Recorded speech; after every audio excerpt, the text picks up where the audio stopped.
नमस्कार दोस्तों, welcome to our channel भाषा सागर। आपका अपने चैनल भाषा सागर में फिर से स्वागत है। आज हम रुचिरा भाग 3 कक्षा 8 की जो है उसमें चतुर्थ पाठ पढ़ेंगे, जिसका नाम है सदैव पुरतो निदेहि चरणम।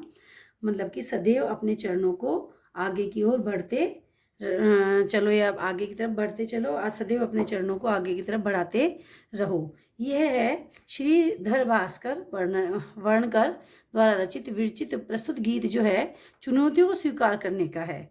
इसमें चुनौतियों को स्वीकार करना है, चाहे अच्छी हो या बुरी हो, और हमें आगे की तरफ बढ़ते रहना है, बढ़ते रहना है। ये हमारे जो है राष्ट्र कवि हैं, और इनके गीतों के द्वारा उन्होंने जनता में क्या किया है, जागरण की भावना, यानी कि अच्छाई की भावना, और जागृत होकर अपने देश के लिए कुछ न कुछ करने की, अच्छा करने की भावना उन्होंने हमेशा जगाई है। अच्छे गुणों को उन्होंने आह्वान किया है, और बुराइयों का या निडरता का उन्होंने त्याग करने का हमें संदेश दिया है। और कर्मठता यानी काम को करते रहने का, विपरीत परिस्थितियों में भी अपने काम को करते रहने की शिक्षा या संदेश हमें दिया है। देखते हैं हम कविता में।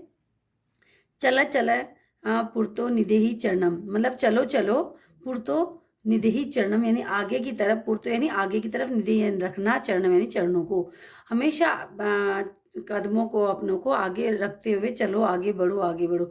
सदैव पुरतो निदेहि चरणम मतलब हमेशा अपने चरणों को आगे रखते रहो, आगे बढ़ते रहो। चरणों को आगे रखने का मतलब है कि आप विपरीत परिस्थितियों में आगे बढ़ते रहो, बढ़ते रहो। गिरि शिखर ननु निज निकेतम, जो गिरि शिखर है, जो पर्वत की जो चोटी है, गिरि शिखर यानी पर्वत की चोटी जो है, उसमें ही हमारा घर है ना, वो ही अपना घर है। विनेव यान नगारोहण, वहां पे हमें बिना किसी यान के, विनेव यानी बिना किसी के, बिना, है ना, तो बिना किसी यान के, नग्न रोहण मतलब नंगे पैरों ही, यानी अपने पैरों से ही उस पर चढ़ना है।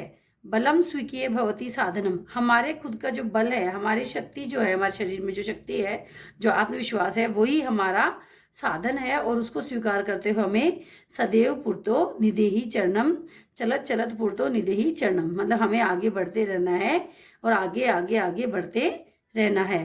पथि पाषाण विषमा प्रखरा, पथि यानी रास्ते में, पाषाण यानी पत्थर आएंगे, विषम यानी विषम परिस्थितियां आएंगी, परखा यानी परिस्थितियां आएंगी, हिंसा पशु परितोद घोरा, और चारों तरफ, परितो यानी चारों तरफ, हिंसक जो पशु है वो भी आएंगे। कहने का मतलब बहुत कठिन परिस्थितियां आएंगी रास्ते में, रास्ता हमारा आसान नहीं होगा। दुष्कर खेलू यद्यपि गमन, और यहाँ पे जो आगे आप अपनी मंजिल की तरफ जो बढ़ोगे वो आसान नहीं है, वो बहुत दुष्कर यानी बहुत कठिन है, वहां पे चलना बहुत कठिन है। यद्यपि गमन, फिर भी आपको आगे बढ़ता रहना है। सदैव पुरतो यानी हमेशा आगे बढ़ते रहना है। निदेहि चरणम, अपने कदमों को आगे की तरफ बढ़ते रहना है, पीछे पलटना नहीं है।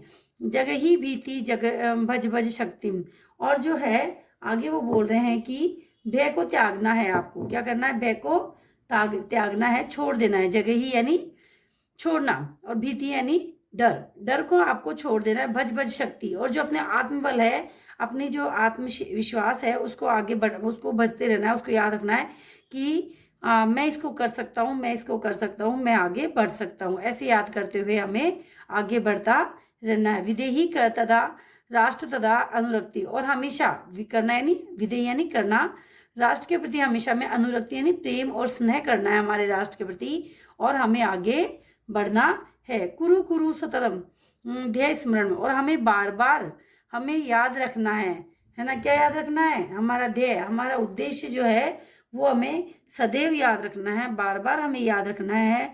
और सदैव पुरतो निदेहि चरणम, और हमेशा हमारे चरणों को आगे रखते रहना है, चलते चलते विदेही निदेहि चरणम यानी हमें आगे बढ़ते रहना है। कितनी सुंदर कविता है, सरल शब्दों में कविता है। इसमें श्रीधर भास्कर जी ने हमें विपरीत परिस्थितियों में, कठिन परिस्थितियों में भी बिना घबराए, बिना डरे, हौसलों के साथ आगे बढ़ने की प्रेरणा दी है।